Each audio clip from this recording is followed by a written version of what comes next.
It's an amazing day for me because I used to come to Tana since I was 5 years old. Ladies and gentlemen, give them a big round of applause. Why are you asking such a serious question?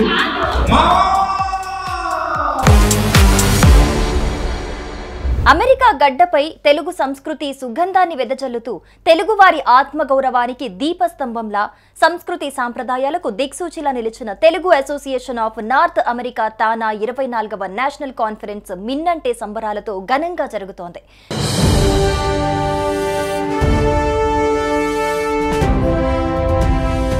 1977లో న్యూయార్క్లో స్థాపితమై 48 ఏళ్ల సుదీర్ఘ ప్రస్థానంలో తానా సంస్థ తెలుగు సమాజానికి అందించిన సేవలు, సాంస్కృతిక సంరక్షణ, సామాజిక సహకారాలు అనన్య సామాన్యం. జూలై 3, 4, 5 తేదీల్లో మిషిగన్లోని నోవి సబర్బన్ షో ప్లేస్ ప్రాంగణంలో జరుగుతున్న ఈ మహాసభలు తెలుగు సంస్కృతిని ఆకాశమంత ఎత్తుకు చాటుతూ అమెరికాలోని తెలుగు వారందరికీ గర్వకారణంగా నిలుస్తున్నాయి.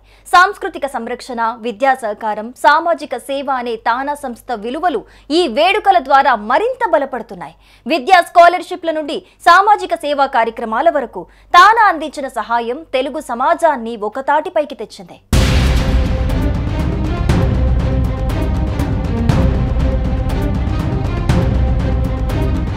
So hi Suman TV viewers, ఈరోజు మనం ఉన్నది డాక్టర్ ముక్కాముల, ఈయన బాబీ అని కూడా పిలుస్తాం మనం. ఇక్కడ మన తానా 24వ నేషనల్ కాన్ఫరెన్స్లో ఆయన ఫెలిసిటేట్ చేయడం జరిగింది. సో ఆయన మాటల్లో డాక్టర్ ముక్కాముల గారు సో ఆయన గురించి చెప్తారు. So sir, how are you sir? I'm doing well, thank you. So how are you feeling like coming to Tana and getting felicitated? So tell about yourself with our Suman TV viewers. Sure. Well, it's an amazing day for me because I used to come to Tana since I was maybe 5 years old, and so now I'm 54 years old. So almost 50 years later, I'm still coming to Tana.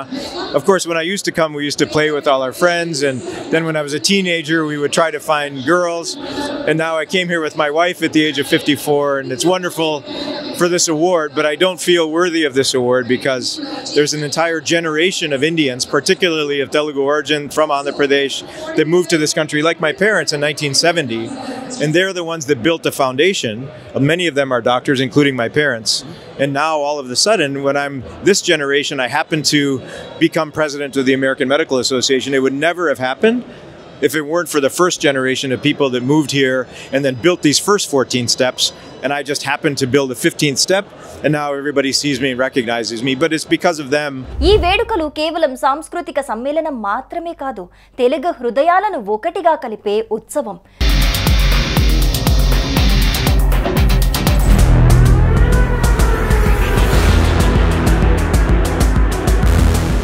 ఈరోజు ఈ 24th national కాన్ఫరెన్స్లో మేము ఉన్నది ఉదయగిరి రాజేశ్వరి గారితో. First Telugu radio channel ఇక్కడ start చేసి radio Surabhi అని అందులో విశేష సేవలు అందించి ఈరోజు 24th నేషనల్ కాన్ఫరెన్స్ స్థానాల్లో ఆవిడ ఫెలిసిటేట్ చేయడం జరిగింది. సో ఆవిడ మాటల్లో ఆవిడ జర్నీ గురించి తెలుసుకుందాము. జర్నీ ఎలాగా, రేడియోకి ఎలా వచ్చారు మీరు? చిన్నప్పటి నుంచి I'm associated with radio for a very long time. Okay అండి. డాలస్ కి నేను 2005లో వచ్చాను. I was in IT like everybody else. H1 మీద వచ్చాను. My passion always was with entertainment industry. నేను బ్యాక్ ఇన్ ఇండియా జెమినీ టీవీలో యాంకర్గా చేశాను, ఆల్ ఇండియా రేడియో ఆర్టిస్ట్గా ఉన్నాను. తర్వాత రాఘవేంద్రరావు గారు, ఎండమూరి వీరేంద్ర గారు లాంటి వాళ్ళతో సీరియల్స్ చేశాను. సో ఆ ఐటీ కన్నా కూడా that is more of my entertainment passion, entertainment industry. I just got the opportunity ఒకసారి 3 years back to be starting the first Telugu radio channel, and I took a plunge into it. చాలా పెద్ద రిస్కే, but సాహసం చేశాను.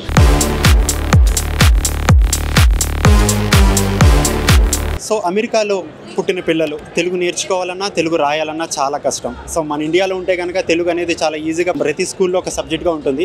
But ఇక్కడ వచ్చేటప్పటికి మాతృభాషను మర్చిపోవడం జరుగుతుంది. బట్ ఆ మాతృభాష విలువలను మర్చిపోకుండా గత 10 ఏళ్లుగా పాఠశాల అనే ఒక బ్రాండ్ పిల్లలకి పాఠాలు నేర్పుతూ ఒక ఆన్లైన్ టీచింగ్ చెప్తూ వాళ్ళకి తెలుగులో మంచి సంస్కృతి మరియు సాంప్రదాయాలు చెప్తున్నారు. సో అందులో పాఠశాలలో ఉన్న ఒక ఉపాధ్యాయురాలు, ప్రముఖ ఉపాధ్యాయురాలు మనతో పాటు ఉన్నారు. సో ఆవిడని తెలుసుకుందాం. పాఠశాల అనే ప్రోగ్రామ్ స్టార్ట్ చేసిన ఫౌండర్ ఎవరు, ఇప్పుడు ఎలాగ యూత్కి ఉపయోగపడుతుంది కిడ్స్? మా ప్రస్తుత పాఠశాల చైర్మన్ భాను మగులూరి అండి. మాకు పాఠశాలలో 4 విభాగాలు ఉన్నాయి: పలుకు, అడుగు, పరుగు, వెలుగు. ఇప్పుడు మనం మాట్లాడు అనే ఇంకొక విభాగం 5వ లెవెల్లో ఇంట్రడ్యూస్ చేశాము. ఆ పిల్లలు 1 నుంచి 1000 వరకు అన్ని నెంబర్స్ చెప్పగలరు అండ్ చాలా స్పష్టంగా తెలుగు మాట్లాడతారు, సామెతలతో సహా. మనకి ఇండియాలో పిల్లలే ఇప్పుడు తెలుగు మాట్లాడరు, కానీ మా పాఠశాల స్టూడెంట్స్ తెలుగులో మాత్రమే మాట్లాడతారు. అండ్ అమ్మమ్మ తాతయ్యలతోటి వాళ్ళు మాట్లాడాలంటే అమ్మమ్మ తాతయ్యలకి కష్టం లేకుండా వాళ్ళు తెలుగులో మాట్లాడి అండ్ సరస్వతి నమస్తుభ్యం ఇలాంటి అన్ని శ్లోకాలు మంచిగా చెప్తారు.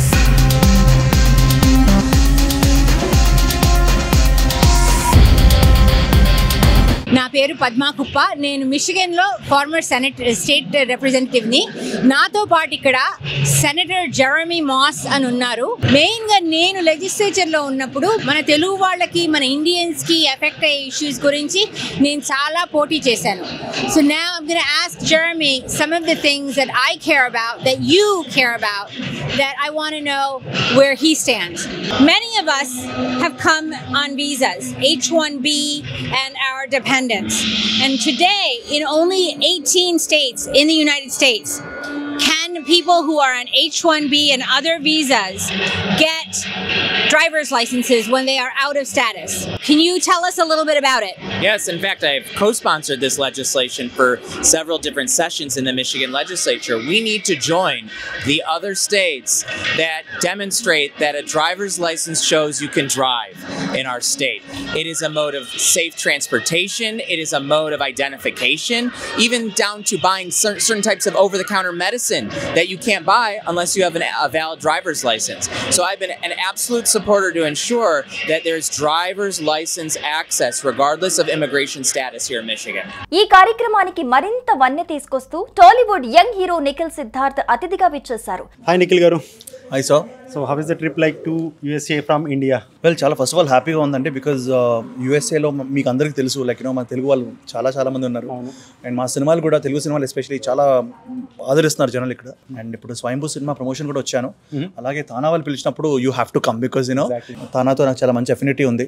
Like this my second third conference I've come to. So it's the oldest organization. So very happy, especially youth conference అందరూ యంగ్ పీపుల్ కలవడం జరిగింది. నేను అదే అడుగుదాం అనుకున్నాను. So meeting so many people, youth, like they are integrating like your old movies and then new movies. They are very much fascinated.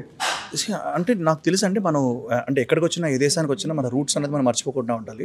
Definitely like ఇక్కడ American కల్చర్కి అలవాటైనా కానీ మన తెలుగుతనాన్ని మర్చిపోకుండా చేసేది నాకు తెలిసి డాన్స్, ఆర్ట్స్ అండ్ సినిమాలు.